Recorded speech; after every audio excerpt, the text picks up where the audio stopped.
तारक मेहता का die hard fan हूँ, तो मैं शो को काफ़ी फॉलो करता हूँ। आशीष सर, मैं आपसे जानना चाहूँगा, आज इतना स्पेशल दिन है और 17 ईयर्स ये कोई छोटा मोटा माइलस्टोन नहीं होता है किसी भी शो के लिए, और ये इंडिया का नंबर 1 शो बना है।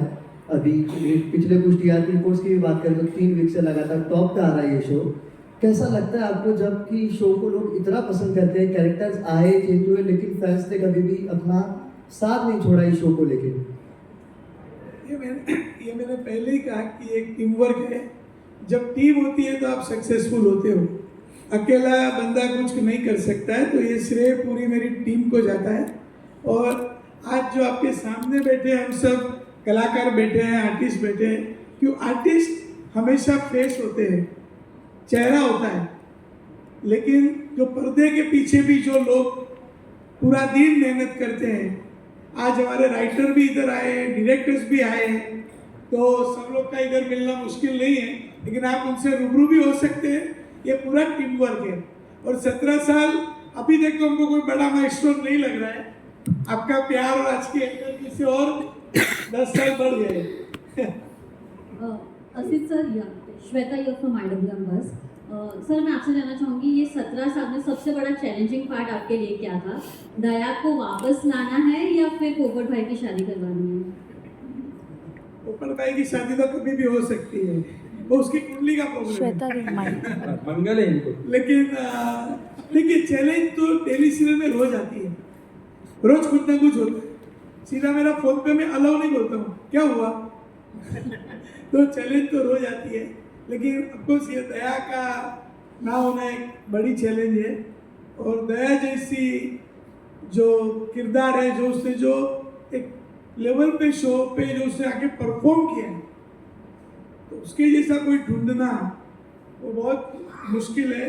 वो शायद मुश्किल नहीं, तो बहुत पता नहीं, भगवान का भी इच्छा होगा कोई जल्दी मिल जाए तो मैं दया को लेके आऊँ, क्योंकि अभी उनका निजी जिंदगी है, वो अभी नहीं कर सकते। हम तो चाहते हैं कि भाई वही आ जाए।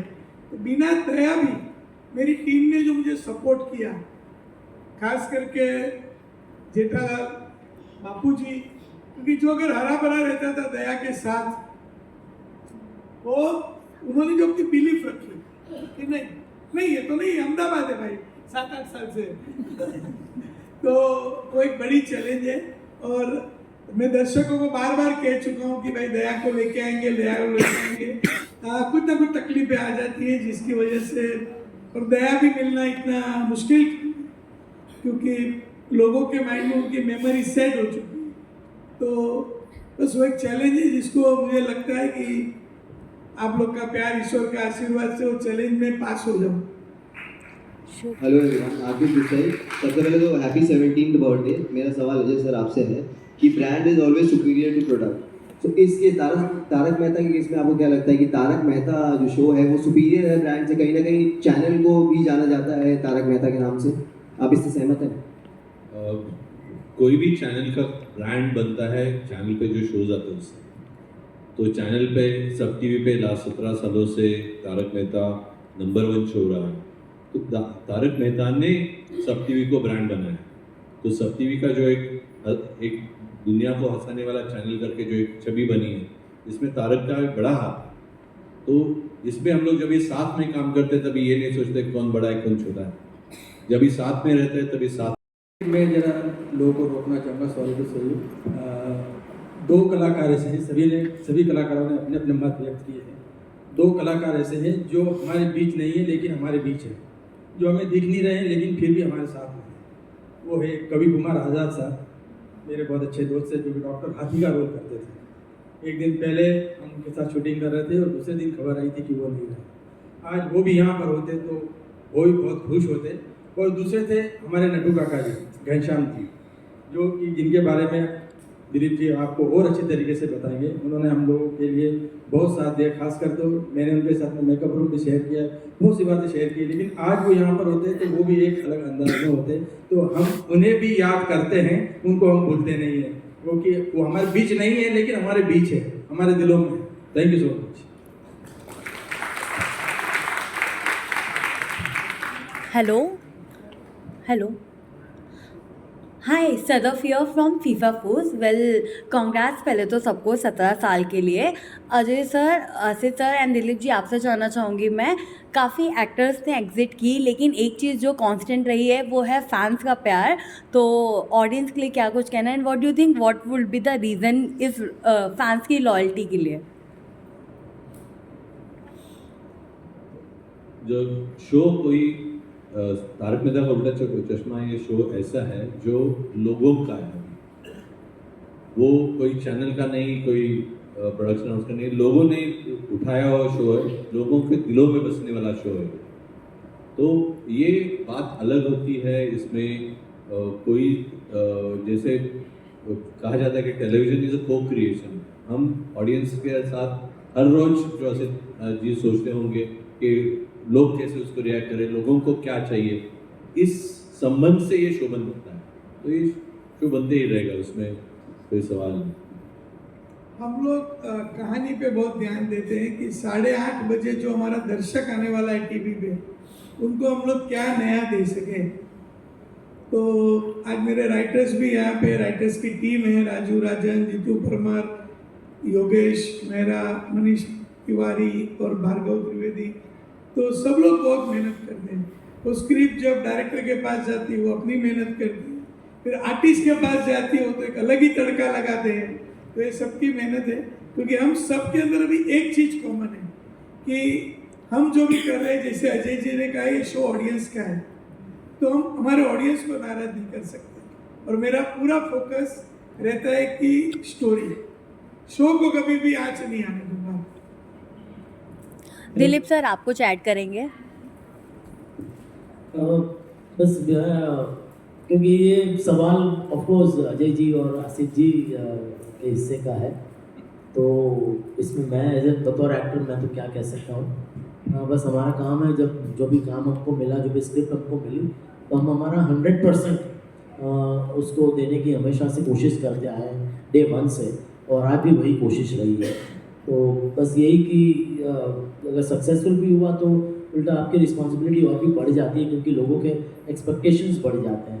तो हमने आज तक कभी भी हमने ये ऐसा एक भी दिन ऐसे हल्के में नहीं लिया है कि चलो ठीक है अब तो हम सक्सेसफुल हो गए, हम बहुत सुपर हिट हो गए तो अभी थोड़ा ठीक है चलता है। ऐसा आज तक हर एक लाइन के पीछे, हर एक सीन में हम जैसे आसिफ भाई मेहनत करते हैं राइटर्स के साथ बैठ के, एक स्क्रिप्ट जब आती है तो हमारी ओर से भी हमारे मतलब एक्सपीरियंस के हिसाब से हमको लगता है कि हाँ एक कोई पंच अगर सूझता है तो इसको ऐड कर सकते हैं क्या।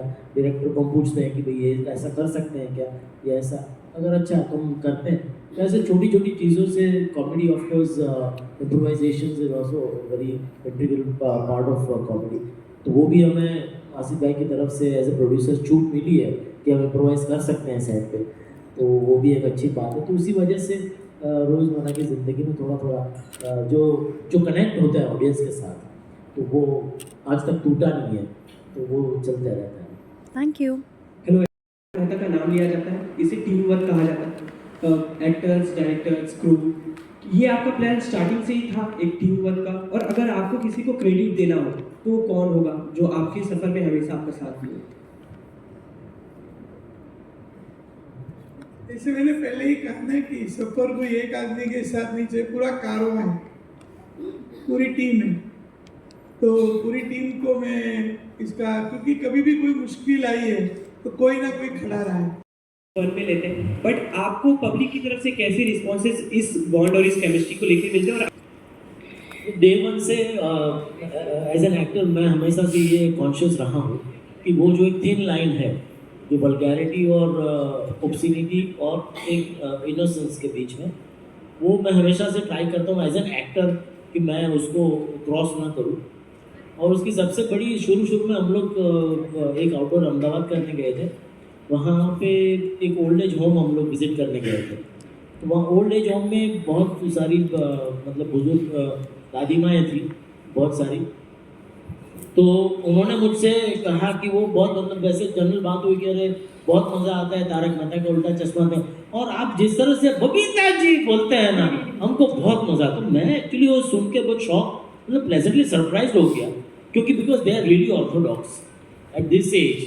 और ये एक वैसे समाज के तौर पे देखा जाए तो एक अलग सा एक कुछ रिश्ता है, तो वो उसको एक्सेप्ट कर रहे हैं, उसको एक उसका जो इनोसेंस है वो उन लोगों ने पकड़ा है, मतलब उसको कोई गलत तरीके से कोई नहीं देख रहा। तो ये मैं मानता हूँ कि एज एन एक्टर और स्क्रिप्ट राइटर के हिसाब से ये हम सही दिशा में जा रहे हैं। ऑफकोर्स ये बहुत ही थिन लाइन है, तो उसको संभालना every time it's like walking on a tight rope, but by god's grace we have been able to do that. तो या हेलो एवरीवन, मेरा नाम आपको पहले देखा है, इतने खूबसूरत, इतने हैंडसम, शुरू से लेकर आज तक आप इतने हैंडसम है, जितना शो है, जितने खूबसूरत आप है उतना ही खूबसूरत ये शो भी है। इतने सालों तक रेलेवेंट रहना ये बहुत ही बड़ी बात है, क्योंकि आज के ज़माने में ये जो सोशल मीडिया का ज़माना चल रहा है, बहुत लोग परेशान रहते हैं, यार चीज़ें चल नहीं रही है, ये हो रहा है, वैसे हो रहा है, बहुत मेहनत कर रहे हैं, तभी भी चीज़ें चल नहीं रही, लेकिन आप लोग अभी भी नंबर 1 हो। ये कैसे करते हो? मतलब क्या ये मंत्रा है, क्या रेसिपी है जो लोगों को आप बताना चाहोगे कि यार ये ऐसे करके ये शो बड़ा बनाया जाता है, ये चीज़ें हमें पुट करनी चाहिए तो शो बड़ा बनता है? वेल, सबसे इम्पोर्टेंट कोई भी शो या कोई भी फिल्म हो या कोई भी ड्रामा हो, उसमें सबसे इम्पोर्टेंट चीज़ है स्क्रिप्ट। वो अगर सही है तो बाकी सब एवरीथिंग फॉल्स इनटू प्लेस। और उसके लिए आसिफ भाई आज भी उतनी मेहनत करते, जितने भी हमारे राइटर्स हैं वो भी इतनी मेहनत करते। वो उन आसिफ भाई वो तो वही जानते होंगे, क्योंकि ऑफिस में वो लोग और डेली एक हफ्ते के 6 एपिसोड करना, इट्स नॉट अ जोक। और वो भी ऐसी कॉमेडी, ऐसी सात्विक कॉमेडी जो पूरी फैमिली एक साथ बैठ कर के देख सके, हंस सके, ऐसी कॉमेडी करना बहुत बहुत ही मुश्किल है। तो मैं समझता हूँ कि ये आसिफ भाई की बहुत बड़ी मैं समझता हूँ कि उपलब्धि है कि वो ऐसे रेलेवेंट रहे, वो ऐसे सब्जेक्ट्स एवरी वीक और एवरी मंथ वो लेकर के आते हैं। बाकी एज एन एक्टर हमारा काम है कि हाँ, हम इसको कितने अच्छे से इंटेंसिटी से, उसको वही इंटेंसिटी से परफॉर्म करें जो हम डे 1 एक पहले एपिसोड से हम लोग करते आए हैं। सोसाइटी में कोई नई फैमिली आने वाली है, और जब से आपने वो कहा है, ऑडियंस ये पूछना चाहती थी कि कब आ रहे हैं और क्यों उसे इतना टाइम लग रहा है, क्योंकि आपने कहा था रामनवमी पर आ जाएगी। अरे भाई, आप सब याद रखते हैं। जल्दी आएगी, मैं आपको बोलूँगा, क्योंकि बस कुछ समय और। Okay. And Ajay sir, you know one thing about Tarak Mehta का उल्टा चश्मा इज के दूसरे शोज के कंपैरिजन में, यू नो, इसमें वो टिपिकल ड्रामा एलिमेंट जो हमें देखने मिलता है वो इतना नहीं होता। It is considered to be a very happy show.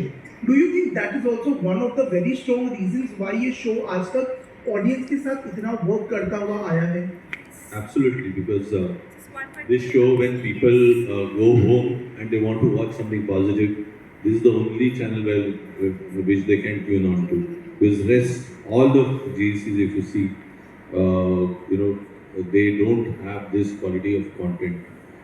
That's one. And also, if you see from even the numbers, any show that is viewed by any channel that is viewed by the family, we score the highest always in terms of, not in terms of numbers, but when people sit together. So in a household, a number of people watching together, if you see that as a quotient in numbers, you'll see maximum people watch Tarak Mehta Ka Ulta Chashma together. Whereas on other shows, which are also viewed, it is 1 or 2 people that watch the show.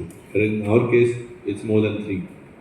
Sonalika जी, आपसे पूछना चाहता हूँ कि you know, सुंदर भाई ने बताया कि वो दया बहन को बहुत मिस करे, दिशा जी को बहुत मिस करे, having work so closely with Disha Vakani ji, what are your memories of her, and you know, आप लोग उन्हें कितना मिस करते हैं on a personal level? Well, definitely, I mean 2008 से almost 2017 she left, so it's a long time, and I think we've done some iconic scenes together. And she is also drama artist, मैं भी Gujarati drama से हूँ। तो day 1 से हमारी chemistry एकदम ही जम गई थी, और जो स्क्रिप्ट्स, जो सीन्स हमें मिले परफॉर्म करने के लिए, वो भी इतने अच्छे लिखे हुए थे कि उसमें वहाँ थोड़ा सा तड़का डाल के वो बहुत ही मज़ा आया था। Definitely, personally I as an actor I definitely miss her a lot, क्योंकि वो जो एक मज़ा था, वो जो केमिस्ट्री थी, वो जो सीन जो आते थे, वो मैं मिस कर रहा हूँ डेफिनेटली। हेलो अजय जी, आप आसिफ जी, तो उसका क्या हुआ? देखो अभी एक बात बोल, जो गाय दूध दे रही है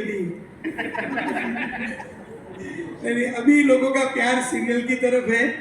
एक टाइम था, वो टाइम था तभी ऐसा लग रहा था, क्योंकि बहुत सारे ऐसे लम्हे आए जब मुझे लगा कि तारक मेहता भी आगे चलेगा कि नहीं चलेगा। मुझे आज भी याद है, तनुज अय्यर भाई ऑफिस में मिले और मैंने बोला कि 501 एपिसोड कुछ हुआ था, तो मेरा उधार अभी भी बाकी है, तो उनका उधार मेरे सर पे बाकी है, तो 500 एपिसोड कुछ हुए थे और मुझे बोला 1500 एपिसोड होंगे। बोले ए भाई 1500 किसे कहते हैं, मेरे को मालूम है, और आज 1500 हो भी गए। तो ऐसा एक टाइम था जब हम लोग सोच रहे थे कि फिल्म बनाएंगे, लेकिन अभी पूरा फोकस इसका टीवी शो पे है, क्योंकि आज भी लोग बोलते हैं कि OTT आ जाएगा, लोग टीवी नहीं देखेंगे, ऐसा कुछ नहीं है। एक अच्छा शो हो तो लोग टीवी भी देखेंगे, ड्रामा थिएटर भी देखेंगे, लोगों को अच्छा कंटेंट चाहिए। तो टीवी में मैं बहुत आनंद रखता हूँ, क्योंकि टीवी एक साथ आज तारक मेहता का उल्टा चश्मा कम से कम 4 से 5 करोड़ लोग एक साथ देखते हैं। तो इतना बड़ा ऑडियंस, एक आर्टिस्ट को, कलाकार को एक एक्सप्रेशन चाहिए कि मेरा काम कौन देख रहा है। तो इतना बड़ा ऑडियंस मुझे नहीं लगता है कहीं रोज मिलेगा, इतना प्यार कहीं मिलेगा। तो अभी तो पूरा फोकस रोज का 8:30 बजे मंडे टू सैटरडे सब टीवी पर, रोज अपना टिफिन बैग लेके शूटिंग पे आओ और शूटिंग करो। That's it. देखिए ऐसे सब लोग हैं, क्योंकि जब आप स्क्रिप्ट लिखते हैं पूरी गोकुलधाम सोसाइटी आपके नजर में आती है। आपको भिड़े भी दिखता है कि अभी इसका सुविचार आएगा, सखाराम आएगा, पोपटलाल, हाथी भाई, सोडी, मेहता, अब्दुल, टप्पू सेना, सब लोग, चालू पांडे, सब लोग के किरदार एकदम डिजाइन किए हुए हैं। लेकिन एक रिश्ता जो मेरा दिलीप भाई के साथ है, कि हमारा रिश्ता बहुत पुराना है।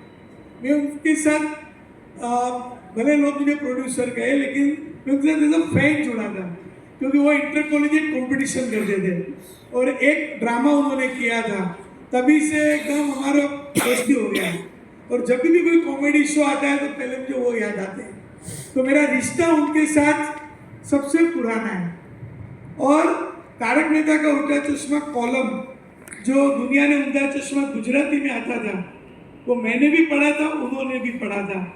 तो एक सपोर्ट सिस्टम भी था, और एज ए एक्टर पुरानी पहचान है। लेकिन सारे लोगों ने अपना एकदम निचोड़ के परफॉर्मेंस किया है। मैं ये नहीं कहूँगा कि कोई इसमें कम है, ना बागा भाई कम है, ना मुनमुन, अय्यर भाई, हाथी भाई, बोलना क्या चाहते हो? एक सवाल का जवाब दो। बोल दिया। देखो आपको पता है कॉमेडी में आपको सबको प्यार करना पड़ता है, आपका हर एक किरदार आपका दिल से जुड़ा हुआ होता है। हमारे राइटर को भी पूछेंगे ना तो आपको हर एक किरदार के ऊपर उनकी भावनाएं होती है। हमारे डायरेक्टर का भी, अभी अर्शद भाई बैठे हैं, हमारे डायरेक्टर है, आप सब उनसे भी रूबरू होना, क्योंकि पूरे पर्दे के पीछे पूरी टीम है, हमारी प्रोडक्शन की टीम। तो सुबह 9 से 10 लगातार मेहनत करती है। हमारे लाइटमैन, स्पॉट बॉय सब लोग हैं। तो कलाकार की बात तो भाई हेलो, मेरा नाम विजया तिवारी है और मैं टाइम्स ऑफ इंडिया से हूँ। आसिफ जी, मेरा सवाल आपको है, लेकिन उससे पहले आप सबको बहुत बहुत बधाई। 17 साल पूरे हो गए और अब एडल्टहुड की ओर, 18 साल की ओर तारक मेहता का उल्टा चश्मा बढ़ रहा है। आसिफ जी, 17 साल इतने सारे एक्टर्स को एक साथ लेके चलना, सेट पे पॉजिटिविटी बनाए रखना कितना मुश्किल रहा है ये दौर पूरा 17 साल का, और सबको एक साथ सफ़र में एक साथ लेके चलना। देखिए, जो मेरा ये मैं पहली बार आपको बता रहा हूँ, अभी तक मैं खुद भी सोचता हूँ कि ऐसे कैसे हो सकता है। तो मैं आपको एक बात कहना चाहूँगा कि मेरा जो बचपन है ना, वो जॉइंट फैमिली में बहुत, मेरे मामा का परिवार, मेरी 7 मासी थी, 4 मामा, और मैंने बहुत बड़ा जॉइंट फैमिली देखा है। और आज मेरी मम्मी भी बैठी हुई है, और मैं ऐसे परिवार से हूँ जहाँ परिवार में लोगों को मैंने सहन शक्ति देखी है, जो पेशेंस, कि आपको दुख होता है तो भी आपको सहन कर लेना है, आप इमीडिएट रिएक्ट, क्योंकि पूरा सबको साथ में लेके चलना है। और मैं नसीबदार हूँ कि साथ में लोग भी ऐसे मिले। और जब हम लोग ये शो कर रहे थे तभी मेरी सोच थी कि जितने भी आर्टिस्ट थे सब नए थे, जितने भी आर्टिस्ट, सिर्फ दिलीप भाई को छोड़ के ज़्यादातर आर्टिस्ट वो टेलीविज़न के दुनिया के लिए नए थे। तो जब मैंने उनके साथ बात की तो मैं यही देखता था कि एक्टिंग तो समझ में आ जाएगी, रोज मिलना है, रोज एक्टिंग करनी है, रोज साथ निभाना है। तो as a person, as a human being सब दिल के अच्छे होने चाहिए। और मैं भगवान का आशीर्वाद कि इतने अच्छे लोग मिले जिनको गाली भी दे सकता हूँ, प्यार भी कर सकता हूँ, और सब लोग मेरे दिल में इधर है। तो ये जर्नी है, मेरा परिवार है, परिवार से हम लोग कैसा कुछ हो सकता है, किसी को गलती करने का भी हक है और मुझे भी गलती करने का हक है, कोई मुझे डांट भी सकता है, ऐसा परिवार होता है ना, तो ये परिवार। क्या बात है, जोरदार तालियां। हेलो, आसिफ भाई की बात में मैं एक बात मुझसे ऐड करना चाहता हूँ, जो आपने सवाल पूछा विजया जी। आई रिमेम्बर कि जब कोविड आया था और कोविड के बाद सारे प्रोटोकॉल्स थे और हमें वापस रिज्यूम करना था शूट, तो सब बहुत डरे हुए थे और यहाँ पे बहुत सारे चैनल की तरफ से, फिल्म सिटी की ओर से काफ़ी प्रोटोकॉल्स हुए थे। तो शूट शुरू करने से पहले आसिफ भाई खुद पहले एक दिन यहाँ पर आए और पूरा दिन शूट किया। उसके बाद उन्होंने टीम को कहा कि अब हम यहाँ पर शूट कर सकते हैं, एवरीथिंग इज वेरी सेफ। हम जब सेकंड लॉकडाउन में दमन शूट कर रहे थे, पूरे 2 महीने हम वहाँ थे, 2 महीने आसिफ भाई was there. Being a producer he would have chosen to stay at home, but he was there with us throughout, you know, in that journey, right from day one. और 2008 से मतलब जब भी कभी नाइट शूट होता है, मतलब रात को 1 बजे 2 बजे आसिफ भाई सेट पर आते हैं, देखते हैं, सबसे मिलते हैं, and he is totally into it. उनके पैशन को सलाम है। शायद आप ये जो भी सक्सेस देख रहे हैं, उन बाकी सारी चीज़ों के अलावा सबसे बड़ी चीज़ है उनका जो पैशन है, उनकी जो श्रद्धा है इस शो के प्रति, और आज भी जो इतनी मेहनत करते हैं, शायद ये सबसे बड़ा एक कारण है। मैं जानती आपका कभी ऐसा लगा कि आपको कि नहीं शो से जाए तो on a good note exit लेना चाहिए और एक्सप्लोर करना चाहिए? आज अभी 17 साल का है, कुछ भी नेगेटिव नहीं बोल रहे। आई थिंक हमने बहुत सारे सवाल पूछे और अगर इस सिलसिले में मैंने अब कदम नहीं रखा तो ये सिलसिला चलता रहेगा। कभी ऐसा एक मैं जवाब दे देता हूँ इनको, नहीं ऐसा कभी, क्योंकि देखिए laughter is the best medicine. और जब ऐसा माहौल आपको जब इतने नसीब से मिलता है, क्योंकि मैं तो समझता हूँ मुझे बहुत बड़े बड़े एक्टर कई बार मुझे मिले हैं कोई पार्टी में या कहीं पे, तो उन लोगों के मुंह से भी मैंने तो ऐसे मजाक में उनको कह दिया था कि मैंने कहा और सर कैसा चल रहा है, उन्होंने मुझे बोला बस सर नौकरी चल रही है। तो उन्होंने मुझसे कहा कि अरे भाई हर एक्टर को आपको जैसी नौकरी मिले। तो मैं समझता हूँ कि कितने अच्छे अच्छे एक्टर्स हैं जिनके पास स्किल है, बहुत अच्छे एक्टर हैं, लेकिन काम नहीं है, अफसोस। और आज भगवान ने हम सबको ऐसा काम दिया है कि जहाँ पूरी दुनिया में आप अपना हुनर दिखा सकते हैं, लोगों में खुशियाँ। वैसे आमतौर पे आप देखने जाए तो किसी को एक दूसरे के साथ आज के ज़माने में बात करने का टाइम नहीं है। इतनी फास्ट ज़िंदगी हो गई हम पे हमारी, जब कोई अननोन आदमी आपको आकर मिलता है, आपको देख के एक तो सबसे पहले उसके चेहरे पे स्माइल आती है, वो इतना खुश होता है आपको देख के। तो ये भगवान की कितनी बड़ी कृपा है कि उन्होंने हमें ऐसा काम दिया है, तो इसको ठुकरा के कहाँ जाएंगे भाई? ये तो बेवकूफ़ी हो जाएगी अगर ऐसे इसको ठुकरा के जाएंगे तो। और एक बात मैं कहना चाहूँगा एज एन एक्टर, हर एक एक्टर का अपनी फील्ड में एक सपना होता है कि मैं मेरे पसंदीदा एक्टर के साथ काम करूँ। ये एक ऐसा प्लेटफॉर्म है जहाँ पे इंडस्ट्री के एक्टर्स हमारे साथ परफॉर्म करके गए, यहाँ तक कि अमिताभ बच्चन जी भी यहाँ पे आके गए, तो हमें कहीं जाने की ज़रूरत नहीं पड़ी। सलमान जी हैं, अमिताभ बच्चन जी है, अजय देवगन जी है, शाहरुख जी है, हर कोई आके यहाँ पे आके परफॉर्म करके गया, यहाँ पे आके शो का हिस्सा बन के गया। तो मेरे हिसाब से ये, और जैसे मैं एक और बात करना चाहूँगा, किसी इन्होंने पूछा था कि यहाँ पे कोई फिल्म बनेगी क्या तारक मेहता पे? Every film has a climax, Tarak Mehta does not have any climax. तो तारक मेहता में शायद फिल्म नहीं बना चाहिए, बेटर हम लोग का ये सिलसिला जारी रहेगा। शायद मेरा बेटा भी वहाँ पे ज्वाइन कर से फिरे। You never know. क्या लेडीज एंड जेंटलमैन जोरदार तालियां फॉर द एंटायर फैमिली, हमारा परिवार लोकल